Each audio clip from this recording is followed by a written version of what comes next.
Muito boa noite, amados irmãos. Graça e paz do nosso Senhor Jesus Cristo esteja com você hoje, dia do Senhor, dia de nos reunirmos para adorar, para bendizer o nome do nosso Deus. E essa vida que nós temos como crentes nos chama a ter esse dia como um dia totalmente especial, um dia totalmente voltados para Deus. Não só esse momento que nós temos aqui de culto, mas todo ele é do Senhor. Ele o santificou para que esse dia fosse dele, somente dele. E nós nos reunimos agora, no finzinho do dia, para adorar, para louvar e para bendizer o nome do nosso santo e eterno Deus. Vamos começar então lendo o texto da palavra de Deus, Mateus 5, versos de 1 a 12. Por favor, abra a sua Bíblia. Livro do Evangelho de Mateus, capítulo 5. Nós vamos ler os versos de 1 até o verso de número 12. Aqui se encontra o Sermão do Monte de Jesus. E essa primeira parte do Sermão do Monte são as bem-aventuranças. Abra a sua Bíblia comigo, nós vamos ler de maneira alternada. Eu vou ler aqui os versos ímpares e você vai ler os versos pares. A palavra de Deus diz assim: Vendo Jesus as multidões, subiu ao monte. E como se assentasse, aproximaram-se os seus discípulos. E ele passou a ensiná-los, dizendo: Bem-aventurados os humildes de espírito, porque deles é o reino dos céus. Bem-aventurados os que choram, porque serão consolados. Bem-aventurados os mansos, porque herdarão a terra. Bem-aventurados os que têm fome e sede de justiça, porque serão fartos. Bem-aventurados os misericordiosos, porque alcançarão a misericórdia. Bem-aventurados os limpos de coração, porque verão a Deus. Bem-aventurados os pacificadores, porque serão chamados filhos de Deus. Bem-aventurados os perseguidos por causa da justiça, porque deles é o reino dos céus. Bem-aventurados sois, quando por minha causa vos injuriarem, e vos perseguirem, e mentindo disserem todo mal contra vós. Regozijai-vos e exultai, porque é grande o vosso galardão nos céus, pois assim perseguiram aos profetas que viveram antes de vós. Amém. Bendita é a palavra do Senhor. Quando o Senhor Jesus sentou para fazer aqui o Sermão do Monte, quando ele parou para fazer esse sermão, perceba que aqueles que se reuniram no primeiro momento eram os discípulos de Jesus. O texto diz aqui, no finalzinho do verso 1, olha só: aproximaram-se os seus discípulos e ele passou a ensiná-los, dizendo. Esse texto, esse sermão, são para discípulos. É por isso que existem coisas tão controversas no mundo. Por exemplo, bem-aventurados os mansos, porque herdarão a terra. Ser manso não é uma característica de quem herda nada. Ser manso para o mundo não é uma característica de quem conquista alguma coisa. Muito pelo contrário, para o mundo você precisa ser valente, forte, para você conquistar alguma coisa. Mas para os discípulos de Cristo, nós somos chamados à vitória, sendo mansos de coração. Nós somos chamados por Jesus a ser diferente do mundo lá fora. A nossa conquista é diferente. A nossa conquista, a nossa alegria, a nossa bem-aventurança é quando nós somos totalmente contrários. Quando nós choramos, quando nós somos mansos, quando nós temos fome, quando nós somos injuriados, perseguidos, é assim que nós somos mais que felizes, bem-aventurados. Vamos orar? Senhor Deus, muito obrigado, Pai, pela Tua graça, pela Tua bondade. Obrigado, Pai, pela Tua palavra, que é tão rica, que é tão eficaz, que nos enche o coração. Obrigado, Deus, por esse dia tão especial, Deus, dia do Senhor, da qual nós nos reunimos para Te adorar, para Te bendizer, para Te louvar. Nós, ó Deus, Te agradecemos por esse culto, por esse momento de estarmos juntos, porque, ó Deus, para nós é alegria encontrar os irmãos, é alegria estarmos com Ele. Abençoe-nos, ó Pai, para que isso seja do nosso coração ao Senhor. Obrigado, Deus, porque nós viemos ao culto, ó Pai, para adorar o Seu santo nome, e que aqui hoje o Senhor seja o centro de todas as coisas, dos nossos louvores, da nossa palavra, da nossa oração, das nossas leituras. Que o Senhor seja sempre adorado, Deus. Bendito és o Teu santo nome. Obrigado, Pai, por essa reunião, por esse culto. Nós te agradecemos, em nome de Jesus. Amém. Amém. Vamos cantar o hino, vamos ficar de pé, vamos cantar o hino 42, o grande amor de Deus. Vamos cantar.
Nesse momento de confissão de pecados, nós vamos abrir agora as nossas Bíblias em 1 Samuel, capítulo 16. Primeiro livro de Samuel. Nós vamos ler o capítulo 16, dos versos 1 até o verso número 13. 1 Samuel, capítulo 16. Do verso 1 até o verso 13. É um texto relativamente longo, mas é muito interessante para entendermos um ponto-chave da nossa vida para com Deus, da qual nós vamos tratar bastante ao longo do sermão. 1 Samuel 16, verso de 1 a 13. A gente vai ler também de maneira alternada esse texto. Eu leio aqui os versos ímpares, a igreja os versos pares. Diz assim: Disse o Senhor a Samuel: Até quando terás pena de Saul, havendo eu rejeitado, para que não reine sobre Israel? Enche um chifre de azeite e vem, enviar-te-ei a Jessé, o belemita, porque dentre os seus filhos me provide um rei. Disse Samuel: Como irei eu? Pois Saul saberá e me matará. Então disse o Senhor: Toma contigo um novilho e dize: Vim para sacrificar ao Senhor. Convidarás Jessé para o sacrifício, Eu te mostrarei o que hás de fazer e ungir-me-ás a quem eu te designar. Fez, pois, Samuel o que dissera o Senhor e veio a Belém. Saíram-lhe ao encontro os anciãos da cidade, tremendo, e perguntaram: É de paz a tua vida? Respondeu ele: É de paz. Vim sacrificar ao Senhor. Santificai-vos e vinde comigo ao sacrifício. Santificou ele a Jessé e os seus filhos e os convidou para o sacrifício. Sucedeu que, entrando eles, viu a Eliabe e disse consigo: Certamente está perante o Senhor o seu ungido. Porém, o Senhor disse a Samuel: Não atentes para a sua aparência, nem para a sua altura, porque eu rejeitei. Porque o Senhor não vê como vê o homem. O homem vê o exterior, porém o Senhor, o coração. Então chamou Jessé a Abinadab e o fez passar diante de Samuel, o qual disse: Nem a este escolheu o Senhor. Então Jessé fez passar a Samá, porém Samuel disse: Tampouco a este escolheu o Senhor. Assim fez passar Jessé os seus 7 filhos diante de Samuel.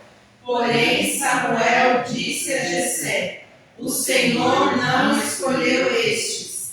Perguntou Samuel a Jessé: Acabaram-se os teus filhos? Ele respondeu: Ainda falta o mais moço, que está apacentando as ovelhas. Disse, pois, Samuel a Jessé: Manda chamá-lo, pois não nos assentaremos à mesa sem que ele venha. Então mandou chamá-lo e fê-lo entrar. Era ele ruivo, de belos olhos e boa aparência. Disse o Senhor: Levanta-te e unge-o, pois este é ele. Tomou Samuel o chifre do azeite e ungiu no meio dos seus irmãos. E daquele dia em diante, o Espírito do Senhor se apossou de Davi. Então Samuel se levantou e foi para Ramá. Amém. Amém. Bendito o nome do nosso Senhor, que não vê a aparência. O texto deixa claro que, ao chegar na casa de Jessé e ver os seus filhos, foi-lhe passando filho por filho, desde o mais velho até o mais moço. E o Senhor deixa claro, ele não vê a aparência. O Senhor, ele enxerga o coração do homem. O Senhor não vê como vê o homem de maneira exterior, em sua beleza, em sua aparência. O Senhor vê o que está dentro do nosso coração. E assim, quando ele encontra com Davi, ele enxerga Davi de maneira como o Senhor vê, de maneira interna, íntegra. E assim ele unge a Davi. Meus irmãos, nós temos que refletir sobre isso nesse momento de consagração, para que, diante de Deus, o nosso coração seja visto. O nosso coração precisa ser enxergado por Deus. O nosso coração precisa ser puro diante do Senhor. Não basta a gente aparentar ser crente. Não basta a gente de fora parecer crente. A gente tem que ter um coração que agrade ao Senhor. E a gente só consegue fazer isso quando a gente entrega nosso coração a Ele, pede perdão, confessa nossos pecados. E assim Ele nos abençoa. Vamos orar, irmãos? Vamos clamar a Deus por perdão de pecados. Vou pedir para que a minha irmã Iraci faça uma oração de confissão de pecados. Vamos orar silenciosamente alguns instantes. Depois a Iraci fará uma oração audível de confissão de pecados. Oremos então.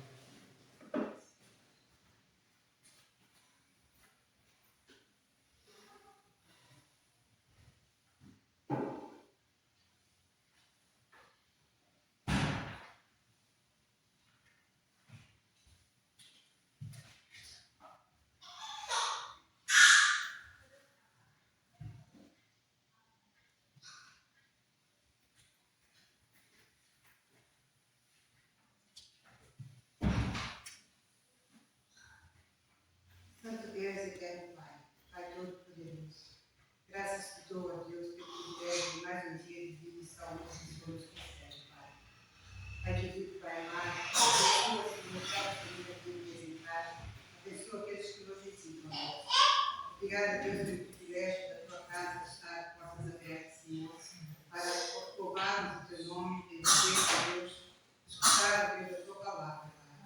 Ensina-me, Senhor, a andar nos teus caminhos conforme a tua vontade te querido. Tenhamos, Senhor, coração sincero, Pai.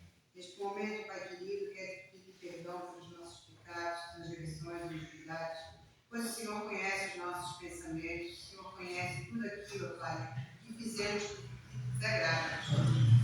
Possamos, Deus querido, ser abençoados por ti, ó Pai. Querido Deus, perdoa, Senhor, os nossos corações, com os nossos pecados perdoados, Pai. Nós possamos te louvar e que nosso louvor possa chegar até o teu trono de graça. Amém. Fica conosco, Pai, no decorrer deste tempo. Esta oração que faz agradecida em nome de Jesus. Amém. Amém, amém. Louvado seja o nome do nosso Deus, que é misericordioso e perdoa os nossos pecados. O Senhor diz em Salmo 20, está aqui no telão, Salmo 20, versos 6 e 7, assim: agora sei que o Senhor salva o seu ungido, e ele lhe responderá do seu santo céu com a vitoriosa força de sua destra. Uns confiam em carros, outros em cavalos. Nós, porém, nos gloriaremos em o nome do Senhor, nosso Deus. Amém. Amém. Vamos ficar de pé. Vamos cantar os cânticos ao Senhor. Vamos louvar em nome de nosso Deus. Vamos adorá-lo nesse momento de culto. Aqueles irmãos que vieram preparados para chegar seus dízimos e ofertas, podem fazer enquanto cantamos aqui no Gasofilaço. Vamos cantar.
Bem-aventurada que está queimado em tua casa, aqueles que te louvam, cujo coração está no nosso Deus. Bem-aventurada que tem sede da justiça de Deus, aqueles que são filhos da luz,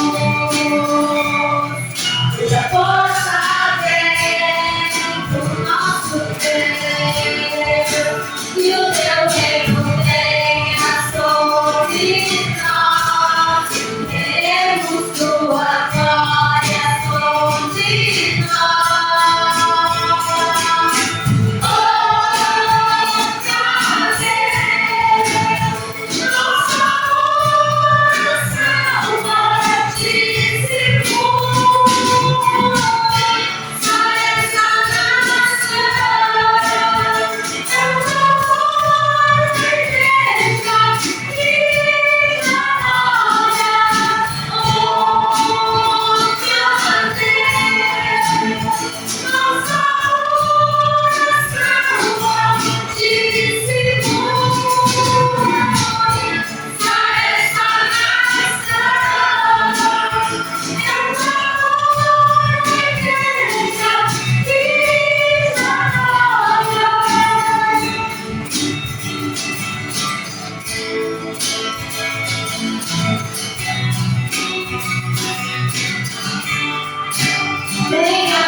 Bem-aventurada que está queimado em tua casa, aqueles que te louvam, cujo coração está no nosso Deus. Bem-aventurada que tem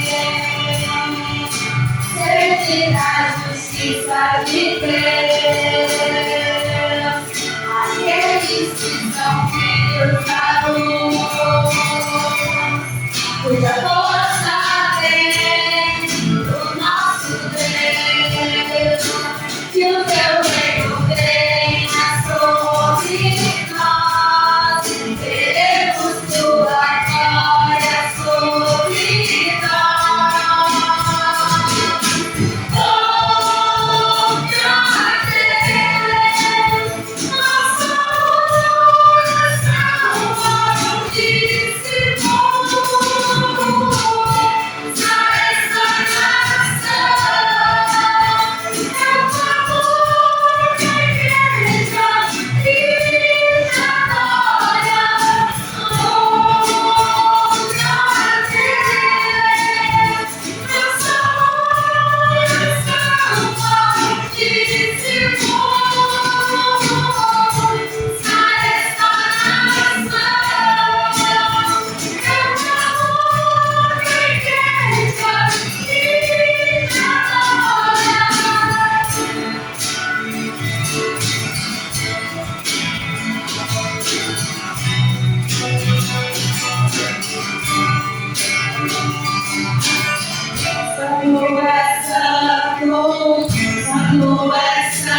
Deus alcançou e modificou toda a minha casa, ainda que venha a tempestade, não nos abalará. Vida melhor Ele quer te dar. Restaurar seu lar, paz e harmonia Ele quer trazer pra você. Paz e harmonia Ele quer trazer pra você. Paz e harmonia Ele quer trazer pra você.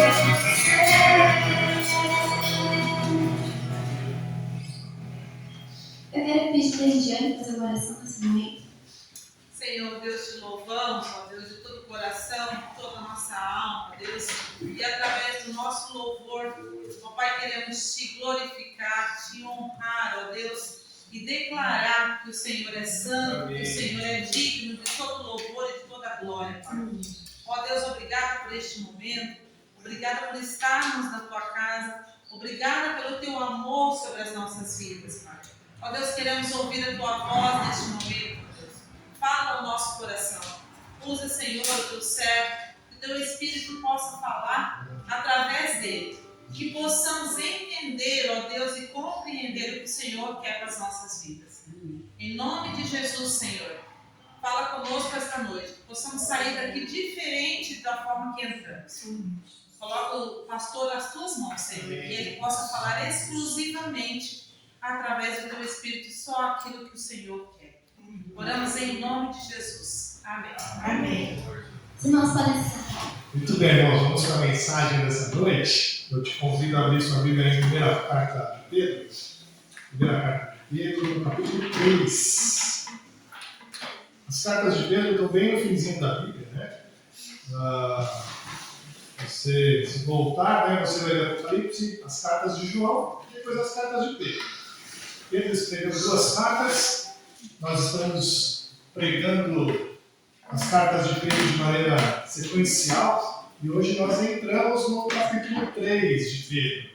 Então, esse sermão, apesar de parecer, né, calhou de ser perto do Dia dos Namorados, né, mas como eu prego sequencialmente, ele poderia ter calhado em qualquer domingo do ano, mas calhou exatamente no Dia dos Namorados e é por isso que eu dei o tema, né, para além do Dia dos Namorados, né, o casamento para a glória de Deus. Então é um texto que fala muito sobre família e é o que é importante para nós hoje. Vamos ler então, eu vou ler aqui o texto, 1ª carta de Pedro, capítulo 3, versos de 1 a 7. Ouça essa leitura com muita fé no seu coração, com muita atenção, para que esse texto possa fazer realmente diferença na sua vida. O texto diz assim: mulheres, sede vós igualmente submissa a vosso próprio marido, para que se ele ainda não obedece à palavra, seja ganho sem palavra alguma por meio do procedimento de sua esposa. Ao observar o vosso honesto comportamento, cheio de amor, cheio de temor, não seja o adorno da esposa o que é exterior, como frisado de cabelo e adereço de ouro, aparato de vestuário. Seja, porém, o homem interior do coração unido ao incorruptível traje de um espírito manso e tranquilo, que é de grande valor diante de Deus. Pois foi assim também que assim mesmas se ataviaram outrora as santas mulheres que esperavam em Deus, estando submissas ao seu próprio marido, como fazia Sara, que obedeceu a Abraão, chamando-lhe Senhor, da qual vós vos tornastes filhas, praticando bem e não temendo perturbação alguma. Maridos, vós igualmente, vivei a vida como do lar, com discernimento e tendo consideração para com a vossa mulher, com parte mais frágil, tratai-a com dignidade, porque sois juntamente herdeiros da mesma graça de vida, para que não se interrompa as vossas orações. Amém. Vamos orar? Senhor Deus, muito obrigado, Pai, porque a Tua palavra sempre viva, sempre eficaz, hoje foi aberta a lida, Pai, e pedimos que o Teu Santo Espírito faça nos compreender. Obrigado a Deus, porque em tudo o Senhor tem nos ensinado, e principalmente diante do nosso lar, diante das nossas famílias, diante do nosso núcleo tão precioso que é esse núcleo familiar. Obrigado, Pai, em nome de Jesus que nós oramos. Amém. Na última sexta-feira nós comemoramos o Dia dos Namorados, não é mesmo? Aqui no Brasil, pelo menos. Dia dos Namorados aqui no Brasil se comemora dia 12 de julho. Em todos os outros países se comemora 24 de fevereiro, né? Valentine's Day. Mas aqui é dia 12 de julho, né? Quem estava muito contente era o comércio, não é mesmo? Se você andou pelas ruas, você viu que o comércio estava muito feliz, né? Porque realmente o comércio movimentou mais de 26 bilhões de reais por conta do Dia dos Namorados. É algo que não nos surpreende, não é mesmo? Os presentes mais comprados para os homens foram roupas, sapatos de marca, né? Para as mulheres, perfumes e cosméticos. Está claro, né? A gente sabe bem disso, né? Isso sem falar das expectativas de jantares especiais, restaurantes, para mostrar a roupa nova e estrear o perfume que é tão gostoso e marcante. Todo esse clima de Dias Namorados é bom para o casamento. Tudo isso é bom. Mas hoje é dia 14, certo? E aí? Passou. Compramos os presentes, foram bons. Trocamos os perfumes, foram bons. Fizemos os jantares românticos, foram bons. Mas e agora? Hoje é dia 14. Como que o casamento glorifica a Deus? Sabe, irmãos, parece que o apóstolo Pedro escreveu esse texto essa semana, de tão prático e moderno que ele é. Porque o versículo 3 vai dizer assim, ó, não seja o adorno da esposa o que é exterior, como frisados de cabelos, adereços de ouro, aparato vestuário. Olha a ironia de Pedro. Ele cita exatamente o que a gente busca. A gente busca isso. Presentes, cabelos arrumados e aparatos de vestuário. A ilusão do shopping center, a ilusão do comércio que movimenta tanto dinheiro, faz a gente entender que isso é o que sustenta o casamento. O comércio faz a gente entender isso. O comércio quer que a gente entenda que para ter um bom casamento, a gente precisa ter um bom presente. Parece que Pedro está escrevendo para nós, não é? Mas a palavra de Deus foi escrita para arrancar essa ilusão do nosso coração, para arrancar a ilusão comercial dessa data, para nos fazer entender o que sustenta o nosso lar. Deus não rejeita o lado romântico do casamento, não rejeita. Pedro não rejeita os presentes, a roupa boa, o cabelo bem arrumado. Não, Pedro não rejeita isso. O que Pedro e a palavra de Deus quer nos dizer hoje, meus irmãos, é que um casamento para a glória de Deus vai muito além do exterior. Está dentro do coração, está dentro do homem interior. Por isso, a gente vai aprender hoje como viver esse casamento real através de 2 caminhos simples. O primeiro são os deveres da esposa e o segundo os deveres dos maridos. Só isso. O primeiro ponto, então, são os deveres da esposa. Meus irmãos, certamente esse texto causa dificuldade em muitos lugares. Porque hoje em dia, falar para uma esposa que ela precisa ser submissa ao seu marido, isso causa repulsa. nos ouvidos aí de fora, certo? E é por isso que muitos leitores modernos desse texto, muitos leitores de hoje, quando leem esse texto, eles pulam, porque não querem saber de submissão, acham que isso é coisa de tempos passados. Mas eu quero que você entenda esse texto com os ouvidos de quem recebeu literalmente esse texto. Lá, naquele século que Pedro escreveu essa carta. Eu quero que você entenda isso, porque naquele período isso pode mudar um pouquinho a nossa percepção do que o texto está querendo dizer. A forma correta de se interpretar a Bíblia, meus irmãos, é ler o texto como se ele fosse para os originais, para o público original.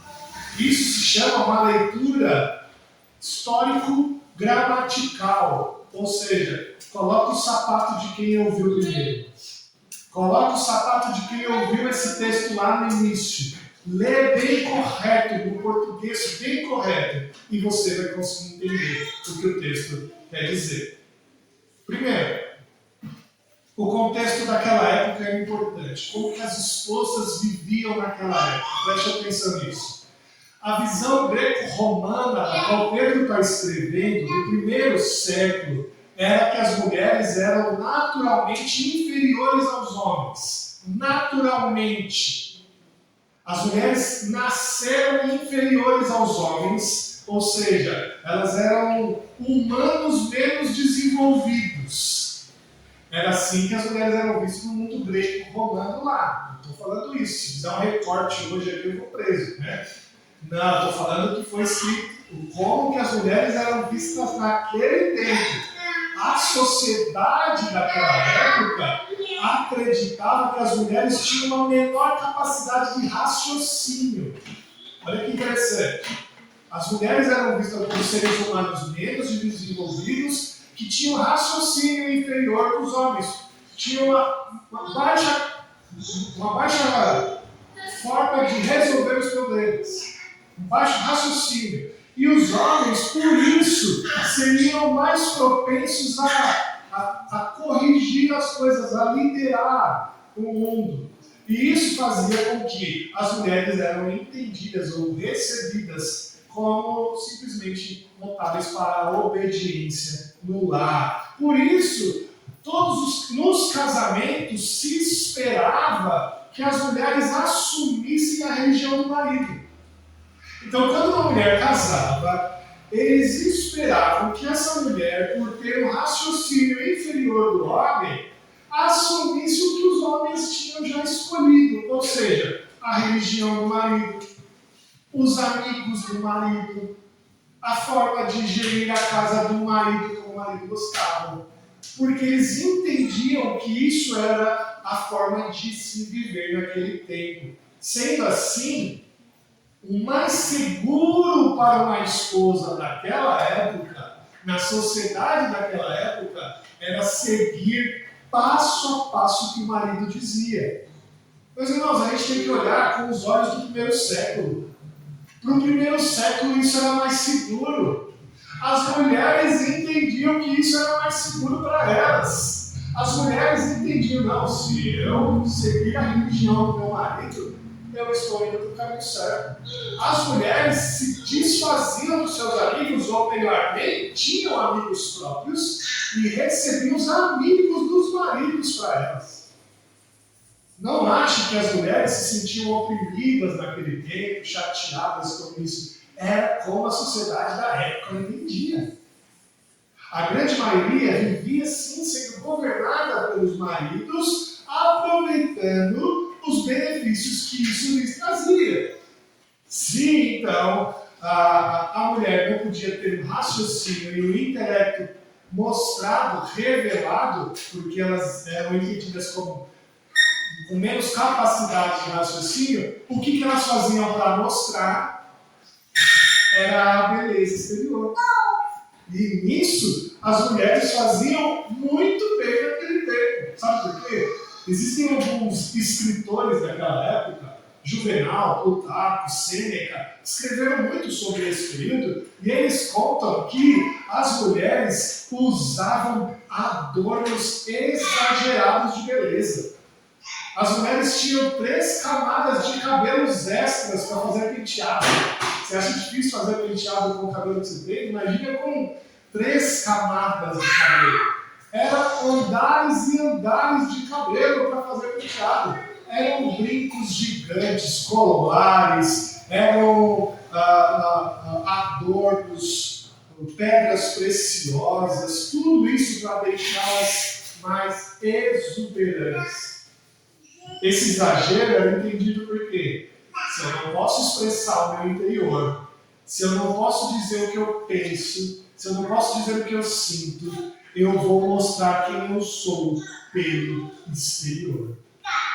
Entendeu aquele contexto, meus irmãos? Entendeu como que eles pensavam naquela época? Agora, quando a gente volta os olhos para os dias de hoje, e a gente lê esse texto que Pedro está escrevendo para aquelas mulheres, Pedro está protegendo essas mulheres. Olha que interessante, meus irmãos. Quando a gente olha para essa mensagem de Pedro para as mulheres com o prisma correto de como aquelas mulheres viviam naquela época, a gente vai perceber que a Bíblia não é misógina, machista, não. A Bíblia está protegendo as mulheres da época. Pedro está querendo proteger os mais fracos da sociedade, não é isso? Ele escreveu antes para quem?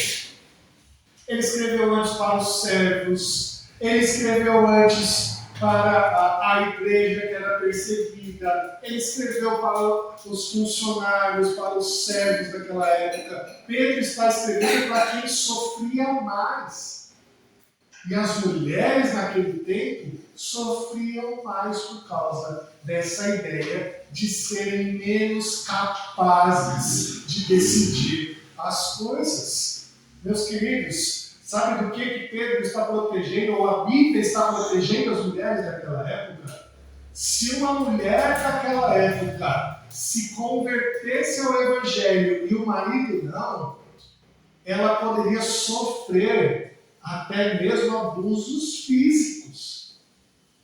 É disso que Pedro está falando. Para você ter uma ideia, a mulher que se convertesse a uma religião que não fosse a religião do marido, ela iria ser abandonada. E você sabe que naquele tempo uma mulher solteira, ou melhor, separada, sofria até fome.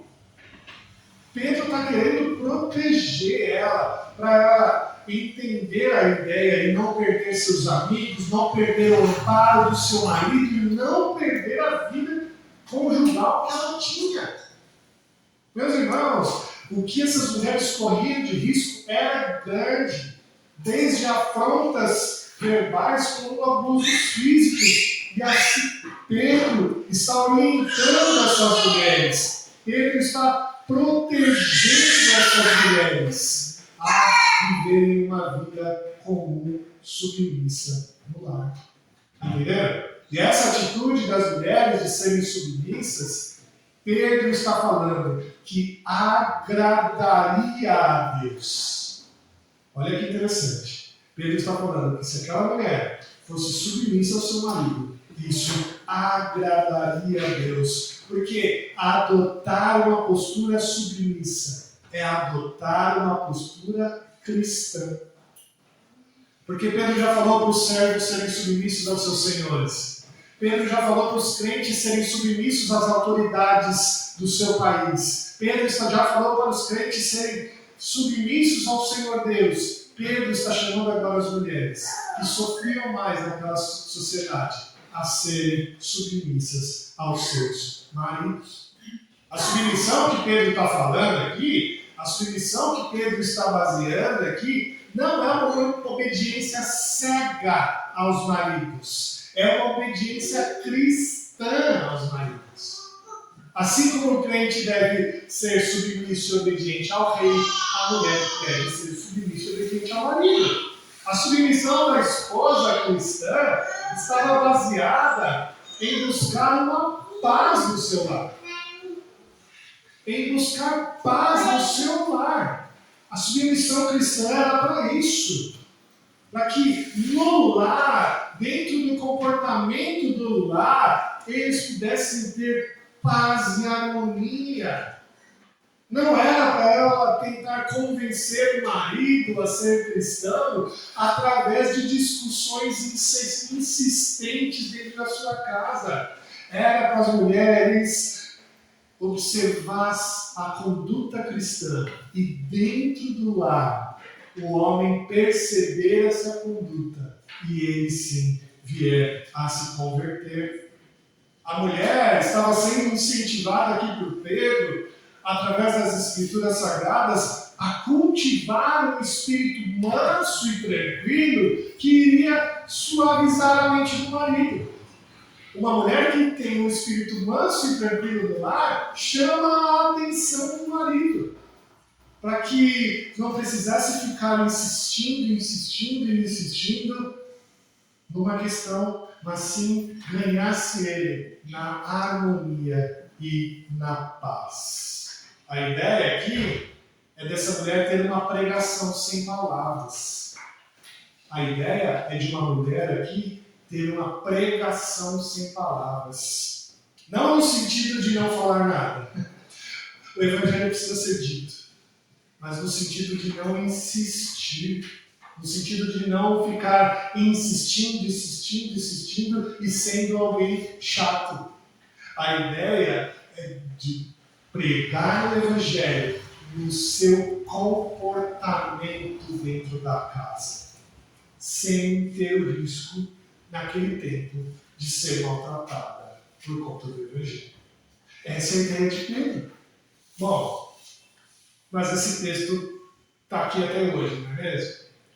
Esse texto perdurou durante os séculos. E a submissão hoje em dia aos maridos, como que deve ser? Bom, primeiro aos não crentes. O texto, meus irmãos, que nós lemos aqui, a gente tem que entender que a submissão feminina, a submissão das mulheres aos seus maridos ainda é necessária hoje em dia, principalmente aos maridos não crentes.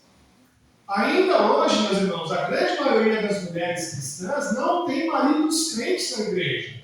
A igreja de hoje, ela é frequentada pela maioria de mulheres.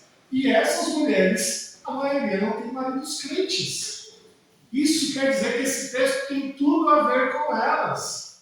Porque, meus irmãos, a porta de entrada da fé nos lares hoje em dia brasileiros vem pelas mulheres. A mulher que se converte primeiro, a mulher que leva o evangelho para o lar. Esse texto está falando para elas. A gente tem que entender, meus irmãos, que para ganhar os maridos não crentes, a mulher não tem que ser alguém que insistentemente fale do evangelho. Não, ela tem que falar do evangelho, mas ela tem que ganhá-lo na sua ação, ganhar no seu comportamento, sendo mansa, tranquila, vivendo a vida de harmonia e paz no seu lar, para que através dessa harmonia o marido perceba mudanças nela e se converta. Agora a submissão de hoje em dia também cai aos maridos crentes. Se é necessário ter submissão aos maridos não crentes, quanto mais aos maridos crentes. Se a mulher é chamada a ser reconhecida pelo valor que ela possui internamente, não externamente, como diz o texto, não pelo que ela possui de adereços de sua beleza, mas pelo seu coração e na sua intimidade com Deus, aqui também há uma ideia de adorno do que é interno, santo, incorruptível. As mulheres dentro do lar precisam ser incorruptíveis, mansas, serenas, cultivando a paz do seu lar. Meus irmãos, uma mulher que cultiva a paz no seu lar, deixa o lar inteiro em paz. Uma mulher que vive mansa em paz, o lar todo dela fica em paz. E esse comportamento santo de uma mulher deve ser marcado assim pelo temor da mulher a Deus e não ao marido, como diz o texto. O temor da mulher aqui não é ao marido, é a Deus. E o que a gente tem que entender aqui, meus irmãos, claramente que a submissão cristã da mulher não acontece por elas serem seres humanos menos desenvolvidos, como dizia o mundo greco-romano. A submissão das mulheres cristãs existe porque elas são diferentes. Perdão, porque elas possuem papéis diferentes. A mulher, como diz o texto, ela é igual ao homem. Olha só, o verso 7 diz: tratai-a com dignidade, porque sois juntamente herdeiros da mesma graça de vida. O texto está dizendo, ó, vocês dois, homens e mulheres, possuem a mesma graça. Não diferente, não por causa do marido ou coisa semelhante, mas porque vocês são iguais diante de Deus. Vocês foram criados por Deus da mesma forma, na sua mesma imagem e semelhança.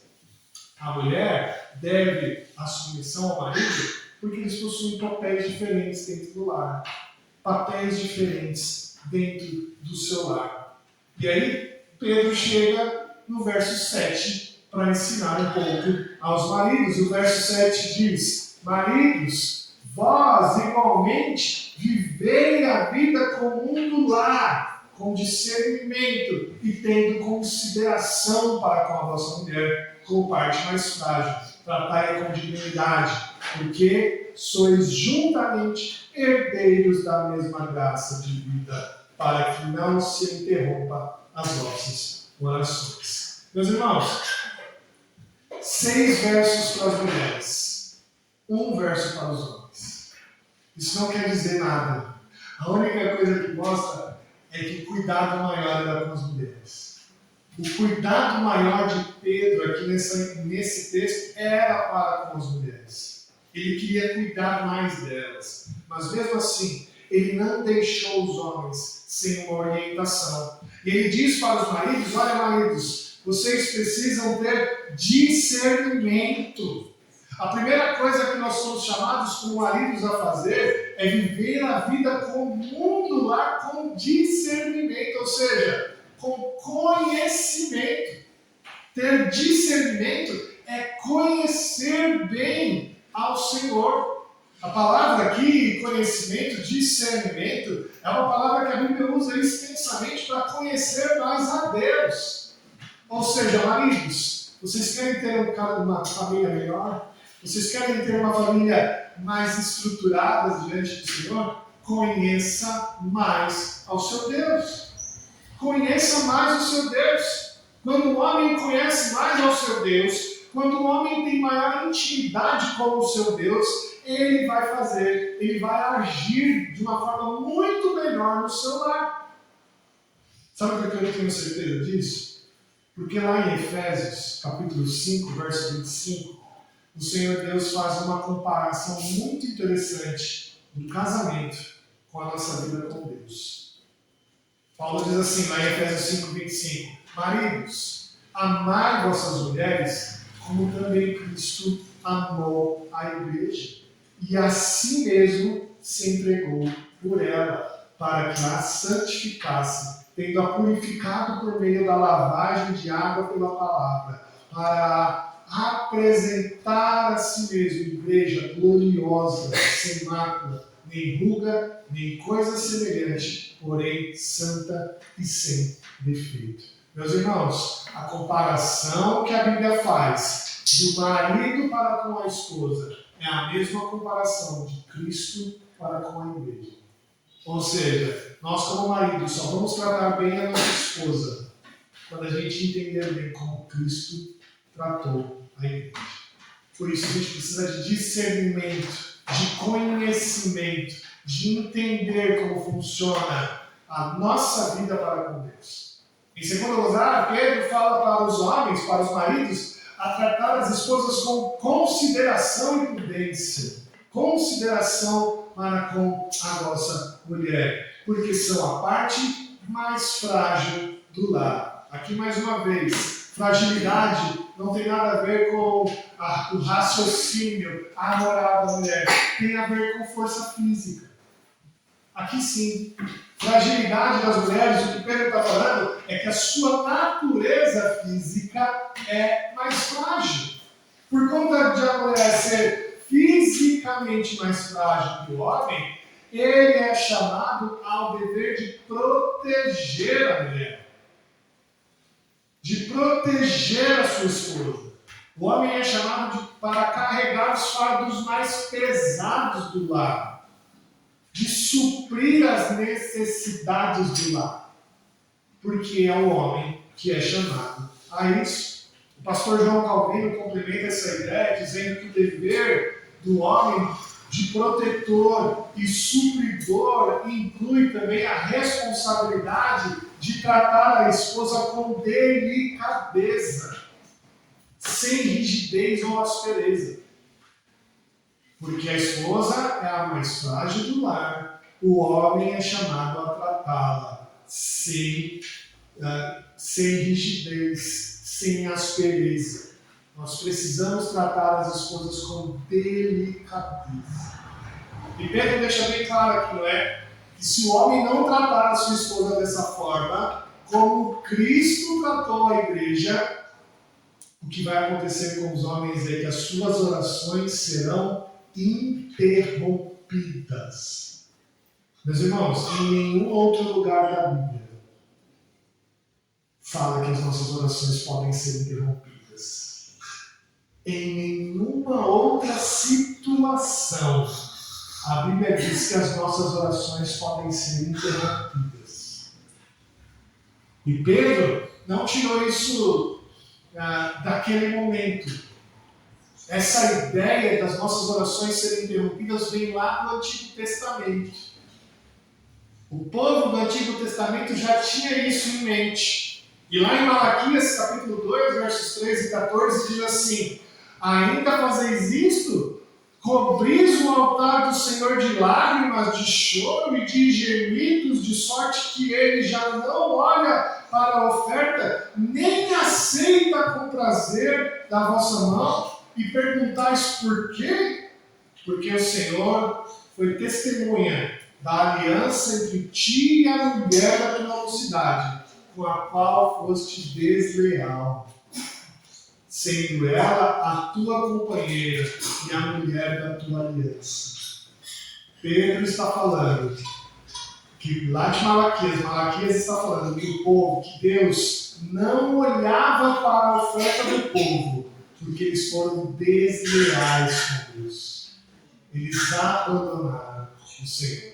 Meus irmãos, desde o Antigo Testamento,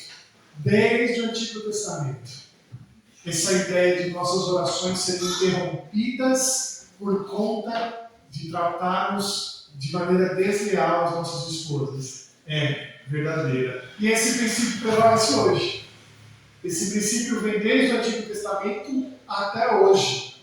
Uma vez que nós somos chamados a sermos os sacerdotes do nosso lar, sendo aqueles que buscam, com uma vida de intimidade com Deus, agir melhor no nosso lar, nós devemos fazer isso, para que as nossas orações não sejam interrompidas. Meus irmãos, o dia dos namorados já passou.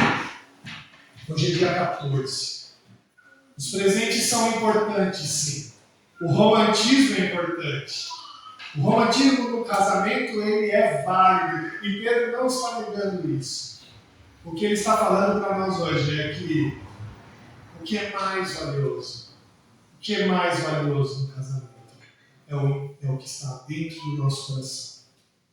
Mulheres, sejam submissas no seu casamento para que tragam harmonia no seu lar. Maridos, amem as suas esposas como Cristo amou a igreja. É preciso olhar para a família como Cristo olhou para a igreja. E nós, como casal, precisamos entender isso para que as nossas orações não sejam interrompidas. Eu acredito que nenhuma mulher vai querer que seu marido tenha suas orações interrompidas. Para que a família seja abençoada. Meus irmãos, nós precisamos olhar dessa maneira a família do Senhor. A gente precisa olhar dessa maneira para além dos dias dos namorados, que a nossa família abençoe, para que a nossa família seja abençoada por Deus. E em todos os outros dias, que em todos os outros dias a gente possa agir como Pedro nos ensinou aqui, amando, vivendo a vida comum do lar, com muita integridade, sabedoria e sensatez. Que Deus assim possa nos abençoar. Amém? Vamos cantar mais um hino, e o 178, a excelência do amor. Vamos cantar, vamos ficar de pé.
Vamos orar então e receber do Senhor a bênção que Ele tem para nós. Senhor Deus, muito obrigado, Pai, por Tua graça, bondade, pela Tua palavra que é viva, que é eficaz, ó Deus, que é penetrante e que entra no mais profundo do nosso espírito.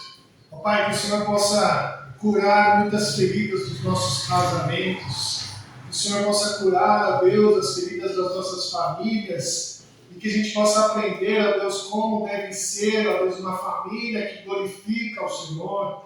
Nos ajude, ó Deus, a entender de maneira correta, viva e eficaz esse texto, para que nós possamos de verdade, ó Deus, transformar os nossos lares em lugares de paz e de harmonia, como o Senhor assim requer de nós. Nos ajude a entender isso, ó Deus, para que mesmo nós que não somos casados, não temos família, mas que possamos ensinar isso, possamos mostrar para as pessoas que como deve ser assim e como o Senhor requer da nossa família, Deus. Ajude-nos, ó Pai, a viver todos os dias, ó Deus, em harmonia no lar. Nos ajude, ó Deus, a ter realmente romantismo, felicidade, presentes, mas que isso seja, o principal seja o interior do nosso coração. Uma vida em harmonia, debaixo da tua graça, debaixo da tua bênção, Deus. Ó Pai, obrigado por esse culto que nós servimos ao Senhor. Que o Senhor receba, Pai, com aroma suave no teu santo trono. Ó Pai, nos despeça em paz agora. Que possamos voltar para os nossos lares seguros, protegidos por Ti. Possamos ter uma semana abençoada, Deus, pelo Senhor. Que o Senhor possa curar aqueles nossos irmãos que estão enfermos. Que o Senhor possa dar trabalho àqueles que carecem de emprego. Que o Senhor possa trazer clientes, serviço àqueles que precisam disso, a Deus. E que o Senhor nos sustente a cada dia, ó Pai. Nós te louvamos assim e te bendizemos em nome de Jesus. Amém. Querida família de Deus, aqui reunida, ide em paz, ide em paz. Que o Senhor Deus, o Deus da aliança, ilumine o seu caminho. E que o amor do Pai, a graça do nosso Senhor Jesus Cristo e a consolação do Espírito Santo de Deus esteja com você hoje e para todo sempre. Amém.